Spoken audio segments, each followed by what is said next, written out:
How we doing, guys? Myself, Chris Pretty OBE, here with a quick one. Real talk, true season. Don't worry, I'll wait. This one here, guys, I'm not talking again. It's a long one, but I'm just going to let you sit down and understand how the world works. Because we always keep saying, oh, when you man are telling... I'm not saying nothing. I'm not even saying lies. I'm not saying truths. I'm not saying facts. I'm not saying allegedly. Just listen to a guy that's even him saying that this is what he's done.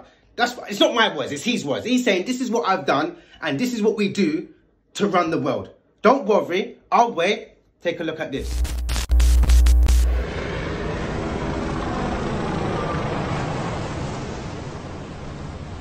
I'm John Perkins. I'm a U.S. citizen, born in the United States, raised in the United States. I'm a former economic hitman.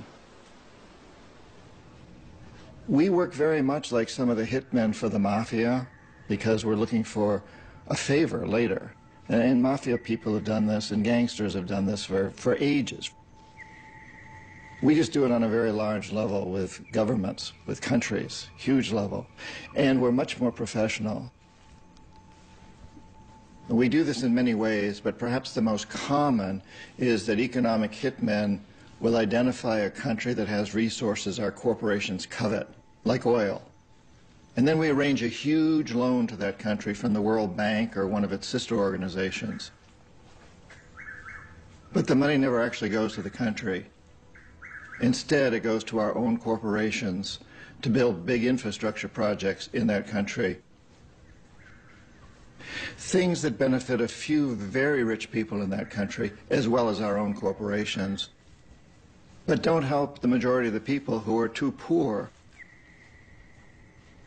But these people, the poor people, are left holding a huge debt, and it's so huge that they can't possibly repay it. But in the process of trying to repay it, they create a situation where they can't afford to have good health programs or educational programs. So we economic hitmen go back in and we say, listen, you owe us a lot of money, you can't pay your debts, so give us a pound of flesh. Sell your oil real cheap to our oil companies, or vote with us on the next critical United Nations vote, or send troops in support of ours to someplace in the world, like Iraq. And in that way, we've really managed to create this empire. Because the fact of the matter is, we write the laws. We control the World Bank. We control the IMF. We even control the United Nations to a large degree. And so we write the laws. So the things economic hitmen are not illegal. Putting countries in huge debt and then demanding favors in return, that's not illegal. It should be. It isn't.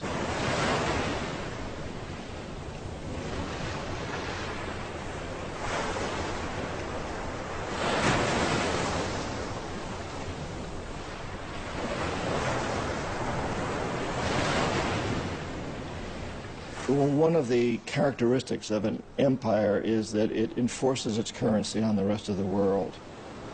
And we've really done that with the dollar. So in 1971, the United States had a tremendous amount of debt, and a lot of this was the result of the Vietnam War. And we were on the gold standard. So some of these other countries decided to call in their debts in gold because they didn't trust the dollar. Nixon refused to pay in gold, in fact took us off the gold standard because he knew he couldn't pay in gold. We didn't have the value. And so very quickly after that, we went on the oil standard. And I was a large part of that deal that we struck with Saudi Arabia, insisting that OPEC only sell oil in dollars. And so suddenly the dollar moves from the gold standard to the oil standard, which in many respects is a much more important standard because oil is intrinsically more valuable than gold in this day and age. And so suddenly the world can only buy oil for dollars, and the dollar is a very, very important currency. Today, the United States, once again, is a bankrupt country. We have huge amounts of debt, more debt than any country's ever had in the history of the world before.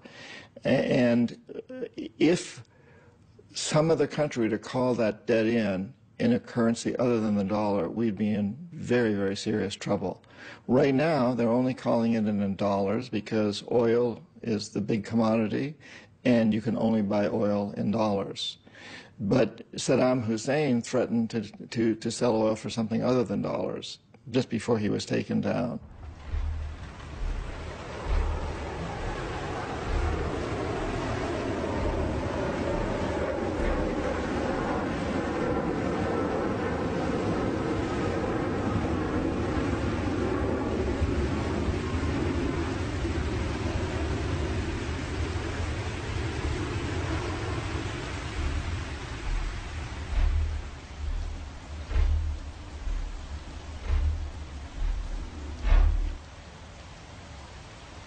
Sometimes we economic hitmen fail to corrupt leaders of other countries, as I failed with Omar Torrijos in Panama and Jaime Roldos in Ecuador. It doesn't often happen, but when it does, then the jackals are sent in. And these are people who overthrow governments or assassinate their leaders. So when I failed with Jaime Roldos in Ecuador and Omar Torrijos in Panama, the jackals went in and assassinated them. On the few occasions where neither the economic hitmen nor the jackals are successful, then and only then do we send in the military. And this is exactly what happened in Iraq. An economic hitman could not corrupt Saddam Hussein, could not bring him around. The jackals couldn't take him out, and so the military was sent in. The first time we sent the military in 1991, we destroyed his military and figured that he had been sufficiently chastised that now he would come around. And so during the 90s, the economic hitmen went back in to try to bring Saddam Hussein around, but he wouldn't give in. If he had, he'd still be running the country and we'd be selling him jets and tanks and everything else he wanted. But he didn't give in. The jackals couldn't assassinate him. His security forces were very good, and he had a lot of look-alike doubles, so his own security men didn't know whether they were guarding him or a double. So neither the economic hitmen nor the jackals succeeded the second time with Saddam Hussein, and at that point we sent in the military again, and this time we took him out, and the rest is history.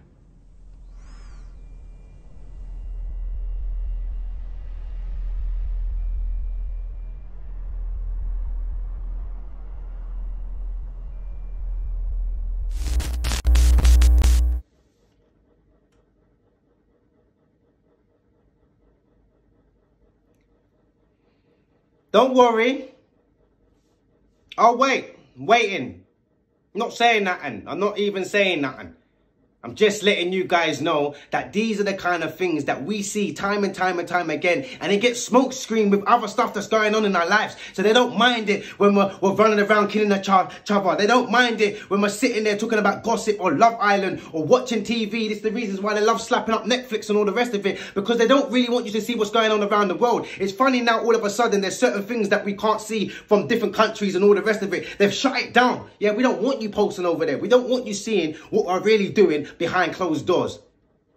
What's you guys' thoughts? I allow you guys to ponder. Comment below.